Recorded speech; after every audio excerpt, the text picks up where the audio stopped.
Good morning students.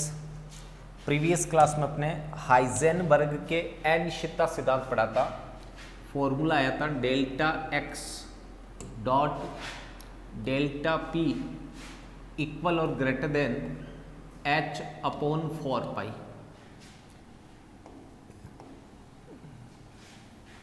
इसी को ऐसे लिख दूं, delta X dot M delta V. तो एम डेल्टा वी किसके इक्वल है?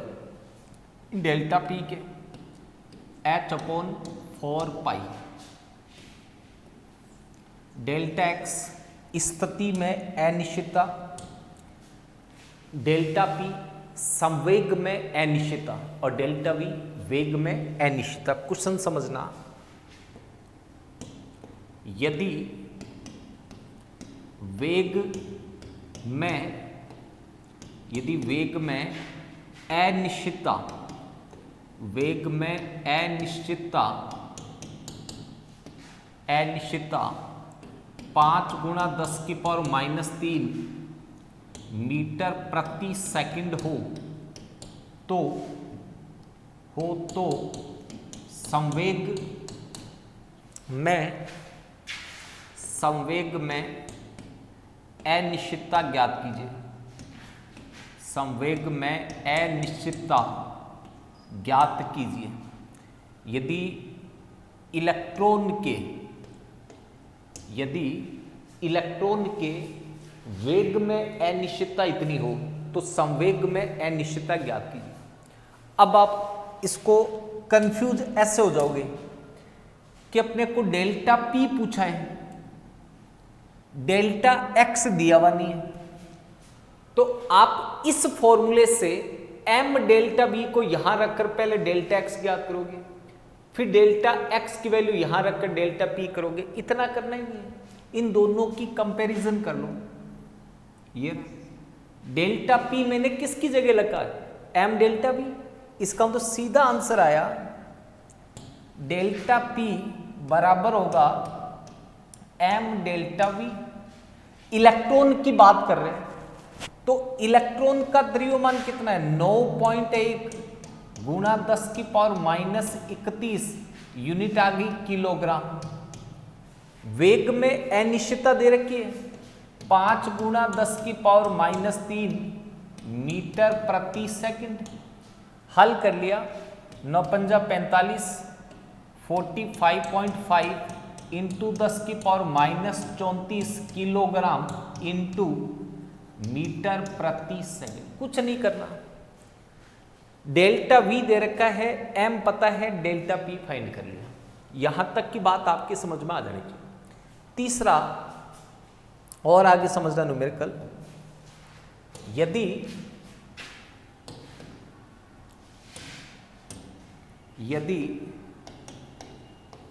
इलेक्ट्रॉन के संवेग में अनिश्चितता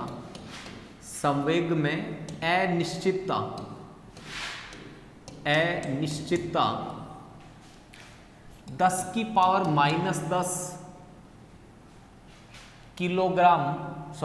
ग्राम सेंटीमीटर प्रति सेकंड हो तो स्थिति में अनिश्चितता ज्ञात करो। आगे प्रश्न पूरा कर लेना। संवेग में अनिश्चितता इतनी हो तो स्थिति में अनिश्चितता ज्ञात कीजिए। सूत्र क्या लगेगा? डेल्टा एक्स बराबर H upon 4 pi as it is. यहां से डेल्टा पी को यहां ले आए, डेल्टा पी एच का मान, पहले ये पी का देखो सीजीएस यूनिट में दे रखा है, तो सीजीएस में एच का मान लेना है 6.62 गुणा 10⁻⁻27। डेल्टा एक्स की इकाई मीटर होती है, ज्ञात करके देख लो। ये आ जाएगा एच की unit gram centimetre square second inverse. Centimetre हो जाएगी ऐसा unit, 4 into 3.14 into delta P दे रखा है 10⁻⁻10 अपॉन में इकाई है gram into centimetre into second inverse. Second से सेकंड कैंसल, 1 सेंटीमीटर से 1 सेंटीमीटर कैंसल, ग्राम से ग्राम कैंसल, इकाई क्या बची? सेंटीमीटर। अब ये जो आपके आंसर आएगा, पावर ऊपर ले जाओ, 10 कम कर दो 17, ये अप्रोक्सीमेट 2 आ गया, 2/4 अप्रोक्सीमेट 0.5 आ गया, गुना 10 की पावर -17 सेंटीमीटर, या आंसर आने के बाद में लिखना है ±0.5 गुना 10 की पावर -17 सेंटीमीटर। अब कोई ये मत सोचना कि ये +0.5 नहीं आएगा, थोड़ा कम ज़्यादा हो सकता है। मैंने अप्रॉक्सीमेट लिए है 0.5, अप्रॉक्सीमेट 0.5 इंटू 10 की पावर -17। केवल यहाँ ध्यान कंसंट्रेट करना है इन दो चीज़ों, यहाँ कंसंट्रेट कर लिया, बाकी सारी चीज़ आपके अपने आप समझ में आ जाएगी। तीसरा, क्वांटम यांत्रिकी में एक पॉइंट पढ़ा, द्रव्य की द्वैत प्रकृति, डी ब्रॉगली समीकरण। दूसरा पढ़ा हाइजेनबर्ग के अनिश्चितता का सिद्धांत। तीसरा है श्रोडिंगर समीकरण,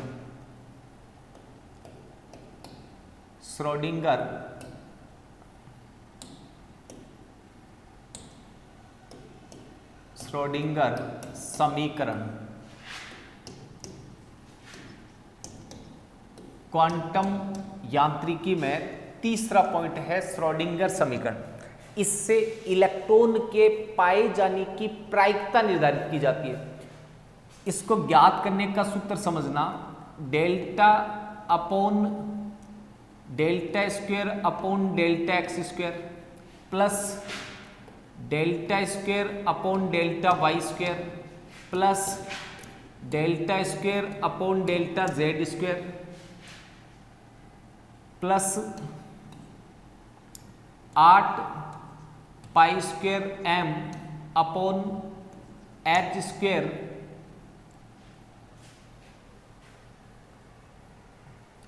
delta square delta X plus delta square delta Y delta square सही delta Z square plus 8 pi square M upon H square E minus V psi बराबर 0। ये समीकरण डायरेक्ट आपको याद रखनी है। यहां तरंग फलन साई लेना है सबके साथ इस तरह से। ये एक्स एक्स दिशा में इलेक्ट्रॉन के पाए जाने की प्रायिकता को बताता है, वाई एक्स पे जेड एक्स पे 8 pi square M H square E minus V psi बराबर 0। ये समीकरण आपको एज इट इज याद रखनी है। एक तो होता है साई, एक होता है साई स्क्वायर। ये जो साई है ये तरंग फलन को बताता है, तरंग फलन। ये बात अपने पहले की थी एमओटी में। ये इलेक्ट्रॉन के पाए जाने की प्रायिकता को बताता है, इलेक्ट्रॉन के पाए जाने की प्रायिकता।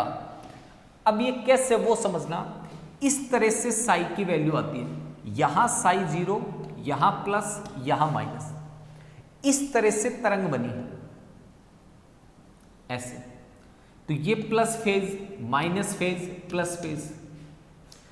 अब अपनी ये कह रहे हैं कि ये जो प्लस माइनस है ये आवेश को नहीं बता रहे, सममिति को बता रहे हैं कि तरंग प्लस फेज में या माइनस फेज में। अब ये सोचो, मान लो तरंग यहां है, अपनी ये कहे, अगर कई बार क्या करते हैं, इसको ये मान लेते हैं कि साई जो है इलेक्ट्रॉन के पाए जाने की प्रायिकता को बताता है। तो आप सोचो, इलेक्ट्रॉन के पाए जाने की प्रायिकता कभी नेगेटिव हो सकती है क्या? भी या तो इलेक्ट्रॉन है तो 0 से ज्यादा, नहीं है तो 0। क्या पाई जाने की प्रायिकता माइनस में होगी? अगर कोई इंसान पैदा हो गया तो उसकी पाए जाने की प्रायिकता मोर देन 0, पैदा ही नहीं हुआ तो 0। इसका मतलब नेगेटिव पॉसिबल नहीं है, इसलिए ये प्रायिकता को नहीं दर्शाता। अगर इसका स्क्वायर कर दूं, मान लो साई का मान आया यहां पे -0.5, तो जब मैं साई की बात करूंगा तब तो वो -0.5 वैल्यू है, बट मैं साई स्क्वायर की बात करूं तो ये माइनस माइनस प्लस हो जाएगा। तो जो साई स्क्वायर है ये हमेशा प्लस में आएगा, इसलिए साई स्क्वायर का सांख्यिकी महत्व है, इसका कोई महत्व नहीं है। नेक्स्ट बात समझना,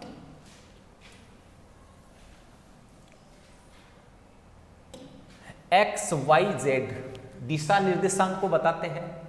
साई तरंग फलन को प्रदर्शित करता है, m इलेक्ट्रॉन का द्रव्यमान है, h प्लांक नियतांक है, E इलेक्ट्रॉन की कुल ऊर्जा है और V इलेक्ट्रॉन की स्थितिज ऊर्जा है। अब इसमें एक चीज याद रखनी है, ये जो मेरे पास था delta square, delta X square plus delta square delta Y square plus delta square delta Z square, इस पूरे को मिला करके इसको डेल्टा बोलते हैं। इसको पूरे को क्या बोलते हैं? Delta square. और ये डेल्टा स्क्वायर किसके बराबर है? इस पूरे के बराबर। इस डेल्टा स्क्वायर को लाप्लेसियन वैसे लैप्लेसियन बोलते हैं इंग्लिश में, लैप्लेसियन संकारक ऑपरेटर बोलते हैं। संकारक हम तो कोई सह-क्रिया करने के लिए जो गुणांक लेते हैं, लाप्लेसियन संकारक बोलते हैं। तो अब ये सोचना, इन तीनों में से मैं साई को कॉमन ले लूं, तीनों में से क्या कॉमन ले लूं? साई कॉमन लेने के बाद यहां तक देखो यही तो बचा, तो इसकी जगह मैं डेल्टा स्क्वायर लिख दूं तो इस पूरे को मैं ऐसे लिख दूं, समझना ध्यान से, डेल्टा स्क्वायर साई। समझो, साई को कॉमन ले लो, बाकी बचे हुए बात को डेल्टा स्क्वायर नाम दे रहे थे, साई साथ में आ गया, plus 8 pi square m upon h square e minus V psi बराबर 0। ये श्रोडिंगर समीकरण आपकी जब आएगी तो डायरेक्ट आएगी, डायरेक्ट ये समीकरण आपको याद रखनी है, ये वाली। और इसकी वैल्यू ध्यान में रखनी है, लैप्लासियन संकारक किसके बराबर है। अब आगे अपने नेक्स्ट बात करें, समझना,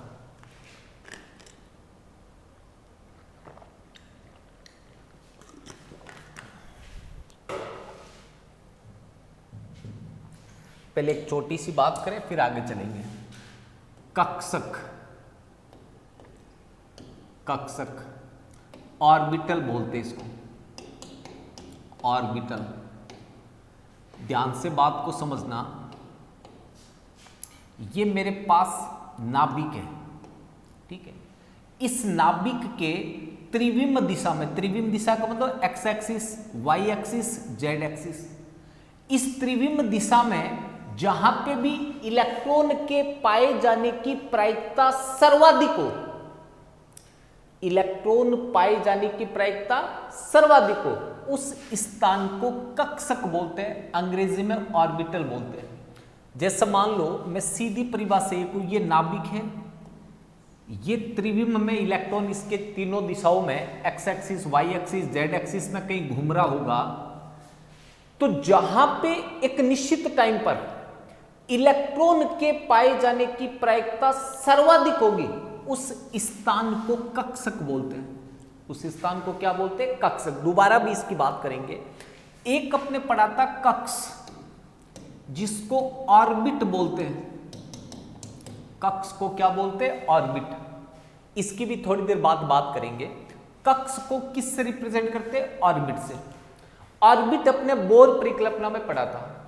नाभिक के चारों ओर द्विविमीय तल, वर्ताकार पथ में जहां इलेक्ट्रॉन चक्कर लगाता है, उस पथ को कक्ष नाम देते हैं। जबकि जहां इलेक्ट्रॉन पाए जाने की संभावना सर्वाधिक होती है, वो स्थान कक्षक कहलाता है। जैसा आपको बताऊं,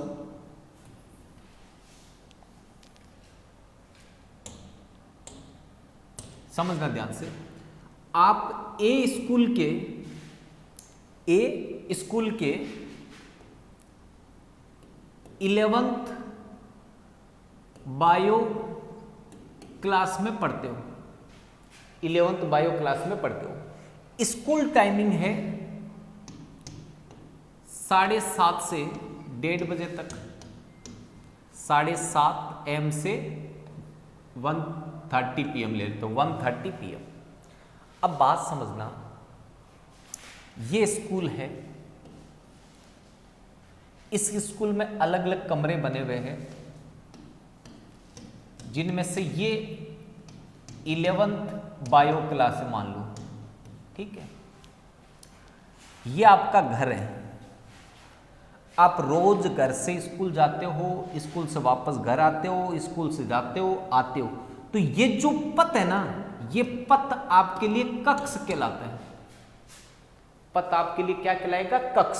जिस पथ पे रोज आपका आना जाना है वो कक्ष है, जिसमें घर भी शामिल है, स्कूल भी शामिल है, बीच का रास्ता शामिल है। अभी जो अलग अलग क्लास है ना, जैसे ये 12th, ये 11th, यहां 10th, ऐसे अलग अलग क्लास है, ये कक्षक को रिप्रेजेंट कर रहे हैं। किसको रिप्रेजेंट कर रहे हैं? कक्षक को। अब ऐसे समझना, 11:40 पर आपके पेरेंट्स को पूछा कि इस समय आपके बच्चे के पाए जाने की प्रायिकता सर्वाधिक कहां है, तो उनको पता है कि 7:30 से 1:30 बजे तक तो स्कूल में 11th बायो में मिलेगा, तो वो ये कहेंगे कि ए स्कूल के 11th बायो क्लास में उसके मिलने की संभावना अभी सर्वाधिक है। इसका मतलब इस टाइम पर आपके लिए कक्षक क्या हो गया? 11th bio. अब ये नहीं कहा कि 100% 11th बायो में ही मिलेगा, जबकि स्कूल टाइम है, फिर भी ये कह रहे हैं कि संभावना तो ये है कि ए स्कूल के 11th बायो क्लास में होना चाहिए। निश्चितता क्यों नहीं बताई? क्योंकि सभी बच्चे घर से बैग लेकर के स्कूल के लिए जाते हैं, उनमें से कुछ बच्चे पिक्चर देखने चले जाते हैं, वो घर पे बता के नहीं जाते। घर वाले तो ये सोच रहे हैं कि स्कूल टाइम, इसका मतलब वो स्कूल में बैठा होगा, 11th का है तो 11th बायो में बैठा होगा, 10th का है तो 10th में। घर वाले ये सोच रहे हैं कि उसके लिए वो कक्षक है, लेकिन वो सिनेमा हॉल में बैठा है। इसका मतलब इलेक्ट्रॉन भी आपने हाइजेनबर्ग सिद्धांत पढ़ा था, थोड़ा दाएं बाएं हो सकता है, स्थिति में अनिश्चितता आ सकती है, तो निश्चितता शब्द कभी नहीं बोलना। तो इतनी वर्ड एक बार याद रखो, नाभिक के चारों ओर त्रिविम में वह स्थान जहां इलेक्ट्रॉन पाए जाने की संभावना सर्वाधिक हो, कक्षक कहलाते हैं। कक्षक में अधिकतम कितने इलेक्ट्रॉन आ सकते हैं वो समझना। एक शब्द मैंने आपको पढ़ाया था बोध परिकल्पना में, कक्ष, ऑर्बिट। दूसरा शब्द अब आया है कक्षक, ऑर्बिटल। ऑर्बिटल, इनको ध्यान से समझना। जैसे मैंने कक्ष की तुलना घर से कर ली, घर, इसकी तुलना कमरे से कर ली, कमरा। जिस तरह से कमरा घर का भाग होता है, उसी तरह से कक्षक कक्ष का भाग होता है। इसका मतलब बड़ा कौन है? कक्ष। कक्ष का ही भाग कौन है? कक्षक। जैसे घर का भाग होता है कमरा। अब कोई ये पूछे कि घर में कितने सदस्य होते हैं, तो ये डिपेंड करता है कि फैमिली, परिवार छोटा है या बड़ा। किसी परिवार में 5 सदस्य भी हो सकते हैं, 10 भी हो सकते हैं, 20 भी हो सकते हैं। इसका मतलब वो डिपेंड करेगा परिवार छोटा या बड़ा। ऐसे कोई पूछे कक्ष में कितने इलेक्ट्रॉन होते हैं, तो फिक्स थोड़ी है, मतलब छोटे कक्ष में पूछा या बड़े कक्ष में, ये तो पता है इतने होंगे 2n², लेकिन ये फिक्स थोड़ी है। अगर मैं पहले कक्ष की बात करूं तो n का मान 1 होगा, 2 × 1 का स्क्वायर 2। दूसरे की बात करूं तो n का मान कितना हो जाएगा? 2, 2 × 2 का स्क्वायर कितना हो जाएगा? 8। तीसरे में कितना हो जाएगा? 18। इसका मतलब चेंज होता जाएगा कि छोटे कोष में पूछ रहे हो या बड़े। इसका मतलब जिस तरह से घर में निश्चित नहीं होते सदस्य कितने, ऐसे कक्ष में निश्चित नहीं कितने हो सकते हैं। लेकिन अब कमरे की बात करें, आपके पाए जाने की संभावना सबसे ज्यादा कहां होती है? कमरे में। भी पूरा घर है, लेकिन घर में भी सबसे ज्यादा पाए जाने की संभावना कहां है? कमरे में। हर बार आप किसी न किसी कमरे में बैठे मिलोगे, वो आपके लिए कक्षक है। अब कोई ये पूछे कि कमरे में कितने कैंडिडेट होंगे, तो देखो अपने घर पे पूछते ये कमरा किसका है, कि ये दादाजी का है, इसका मतलब उस कमरे पे अधिकार किसका?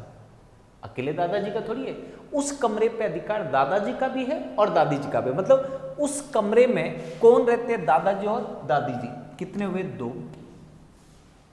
ये कमरा किसका है? ये बुआ जी का है। इसका मतलब उस कमरे पे अधिकार किसका है? बुआ जी और फूफा जी का। कितने हुए? 2। तो इसी तरह कक्षक जो होते हैं, चाहे वो एस कक्षक हो, चाहे वो पी कक्षक हो, चाहे वो डी कक्षक हो, चाहे वो एफ कक्षक हो, कक्षक में हमेशा 2 ही इलेक्ट्रॉन होंगे। चाहे कमरा मामा जी का हो, चाहे कमरा दादाजी का हो, चाहे कमरा फूफा जी का हो, कमरा शब्द का मतलब 2 है। तो जहां कक्षक शब्द आ गए वहां फिक्स है 2 इलेक्ट्रॉन रहेंगे, चाहे वो कक्षक किसी का भी हो, चाहे एस का हो, चाहे पी का हो, चाहे डी का हो या एफ का। कक्षक में 2 से ज्यादा इलेक्ट्रॉन नहीं आ सकते, अधिकतम इलेक्ट्रॉन 2। कम से कम तो दादाजी गांव चले जाए 0 भी हो सकते, बट अधिकतम कितने आएंगे? 2। तो कक्षक में अधिकतम इलेक्ट्रॉन आएंगे 2, जबकि कक्ष में कितने आते हैं? 2n²। यहां फिक्स नहीं है बट यहां फिक्स है। अब अपने ये नॉर्मल बात थी, केवल ऐसे ही समझाने के लिए। अभी अपने एक बात की है, कक्षक क्या होता है, वहां तक बात समझ आ गई।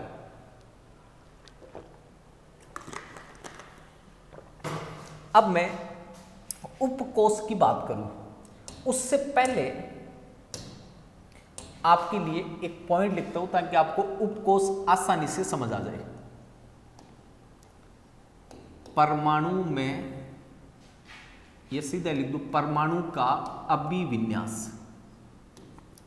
परमाणु का अभिविन्यास,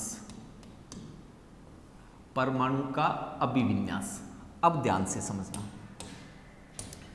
परमाणु जो है, परमाणु ये तो एक होगा।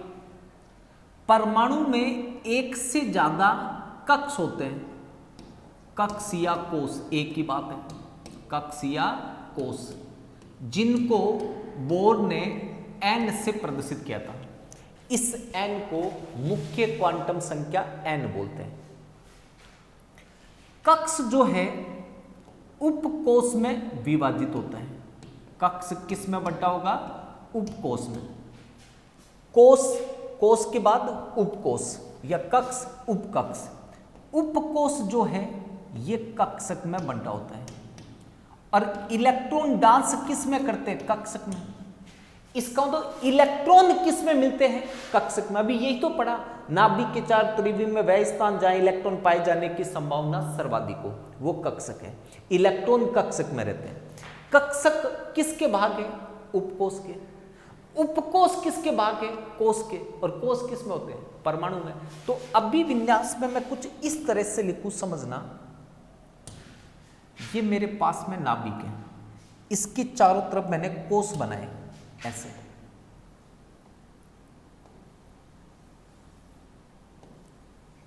इस तरह से कोष बना ली मैंने। इसके लिए n बराबर 1 हो गया, n बराबर 2 हो गया, n बराबर 3 हो गया, n बराबर 4 हो गया। ठीक है, इसको मैं k नाम दे सकता हूं, इसको l नाम दे सकता हूं, k, l, m, n, ये सब आपको बता रखा है परमाणु के बोर मॉडल में। k, l, m, n, o, p चलता जाएगा। अब समझना, अगर मैं ये कहूं कि n बराबर 1 है, n बराबर 1 है, तो इस कोष में अधिकतम इलेक्ट्रॉन कितने आएंगे? 2n² आते हैं। तो कितने आएंगे? 2 × 1 का स्क्वायर, 2 इलेक्ट्रॉन। इसका मतलब पहले कोष में अधिकतम 2 इलेक्ट्रॉन आएंगे, और एक कक्षक में भी अधिकतम 2 इलेक्ट्रॉन होते हैं। इसका मतलब इस कोष में केवल एक ही कक्षक है, पहले कोष में केवल एक कक्षक है। और कक्षक किसका भाग है? उपकोष का। जब कक्षक ही एक है तो उपकोष भी एक ही होगा। इसका मतलब के कोष में केवल एक ही उपकोष होगा, उसका नाम है एस उपकोष। क्या नाम है? एस उपकोष। पहले कोष को n बराबर 1, इसको k कोष भी बोलते हैं। इस पहले कोष में केवल एक ही उपकोष है, उस उपकोष का नाम है एस उपकोष। और 2 ही इलेक्ट्रॉन है, इसलिए कक्षक कितने होंगे? एक कक्षक में 2 इलेक्ट्रॉन आते हैं। तो इसमें एक ही कक्षक है और उस कक्षक का नाम है एस कक्षक। क्या नाम है? एस कक्षक। जैसे ये उपकोष हुआ 1s, कक्षक भी कौन सा होगा? 1s कक्षक। दूसरा समझना, अगर मैं L की बात करूं सेकंड की, उपकोष उतने ही होते हैं जितना n का मान हो। किसी भी कोष में उतने ही उपकोष होंगे जितना n का मान हो। जैसे यहां n का मान 1 था तो 1 की उपकोष था s, यहां n का मान 2 है तो 2 उपकोष होंगे। कौन कौन से समझना? s and p उपकोष। 2s भी हो जाएगा, 2p भी हो जाएगा। इलेक्ट्रॉन भरते समय आपने देखा होगा पहले कोष में केवल 1s आता है, दूसरे में 2s और 2p दोनों आते हैं। अब ऐसे समझो, दूसरे कोष में इलेक्ट्रॉन कितने होंगे वो समझना। 2 इंटू 2 का स्क्वायर 8। इसका मतलब ये हुआ कि इस n बराबर 2 में टोटल 8 इलेक्ट्रॉन होंगे। इसमें 2 इलेक्ट्रॉन थे, इसमें 8 इलेक्ट्रॉन होंगे। ये 8 के 8 इलेक्ट्रॉन कक्षक में होंगे और कक्षक किसके भाग है? उपकोष के। इसका मतलब ये 8 इलेक्ट्रॉन इन 2 उपकोष में है। कितने उपकोष में? 2।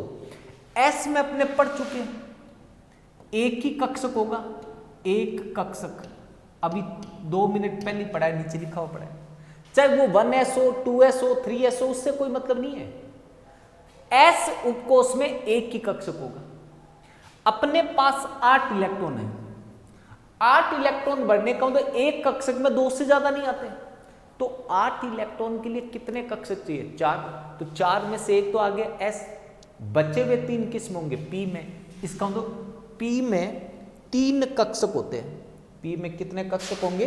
3। p में 3 कक्षक। अब ये 3 कक्षक कौन से होंगे वो अभी 2 मिनट बाद में बताऊंगा आपको। px, py, pz होते हैं, उसकी डिटेल में व्याख्या करेंगे। अब तीसरा समझो, m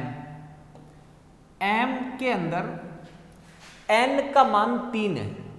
जितना n का मान उतने उपकोष, तो इसमें 3 उपकोष होंगे, s, p तथा d उपकोष। s, p, d उपकोष। तीसरे कोष में इलेक्ट्रॉन कितने आ सकते हैं वो देखो। 2 गुणा 3 का स्क्वायर 18 इलेक्ट्रॉन। 18 इलेक्ट्रॉन के लिए कितने कक्षक चाहिए? 9। ये अच्छे से रख लो, एक कक्षक में अधिकतम 2 इलेक्ट्रॉन आ सकते हैं, उससे ज्यादा पॉसिबल नहीं है। तो 18 इलेक्ट्रॉन के लिए 9 कक्षक। 9 में से इसमें अपने को पता है एक ही होगा।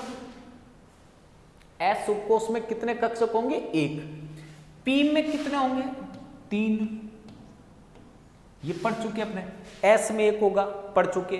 p में 3 होंगे, पढ़ चुके। अब टोटल 9 चाहिए तो 4 तो आ गए, बाकी बच्चे में 5 किस में होंगे? d में। इसका मतलब d में 5 उपकोष होते हैं। टोटल 9 हो गए, चेक करो। अब आप बुक में ढूंढोगे अपनी कि हमारी बुक में तो परमाणु का भी विन्यास सही नहीं। आपकी बुक में डायरेक्ट टॉपिक है s उपकोष, p उपकोष, d उपकोष, f उपकोष समझाइए। अब मैं डायरेक्ट वो समझाने लगता तो आपको समझ ही नहीं आता। अगर ये अब भी विन्यास पढ़ लिया तो उपकोष समझने में कई प्रॉब्लम नहीं आएगी। अब इसमें समझो, चौथे में इसमें चौथा कोष है तो 4 उपकोष होंगे। कौन कौन से होंगे? s, p, d, f। चौथे में इलेक्ट्रॉन कितने आएंगे? 2 इंटू 4 का स्क्वायर। ये तो था 2 इंटू 4 का स्क्वायर। कितने हो जाएंगे? काउंट करो। 4 का स्क्वायर 16, 16 इंटू 2 32। 32 इलेक्ट्रॉन हो गए। 32 इलेक्ट्रॉन के लिए कक्षक कितने चाहिए? 16। s में पढ़ चुके 1, p में 3, d में 5। जो कम पढ़ रहे वो सारे f में होंगे। तो 16 के लिए कितने कम पढ़ रहे? ये हो गए 9, 7 कम पढ़ रहे। इसका मतलब इसमें 7 कक्षक होंगे। अब आपसे कभी भी ये पूछे कि इनमें उपकोष दे रहा हूं मैं, सॉरी 1 मिनट, क्वेश्चन समझना, ये मैंने उपकोष दिए और क्वेश्चन ये पूछा इन उपकोषों में अधिकतम इलेक्ट्रॉन कितने आ सकते हैं। तो आपको पता है इसमें एक कक्षक है, इसमें 3 है, इसमें 5 है, इसमें 7 है, ये कक्षक है। तो इलेक्ट्रॉन कितने आएंगे? डबल, 2, 6, 10, 14। एफ में कभी भी 14 से ज्यादा इलेक्ट्रॉन नहीं आएंगे, कम आ सकते हैं। डी में कभी भी 10 से ज्यादा नहीं आएंगे, पी में 6 से ज्यादा नहीं आएंगे, एस में 2 से ज्यादा नहीं आएंगे। अब मैं आपसे बारी बारी से इन उपकोष की बात करूंगा।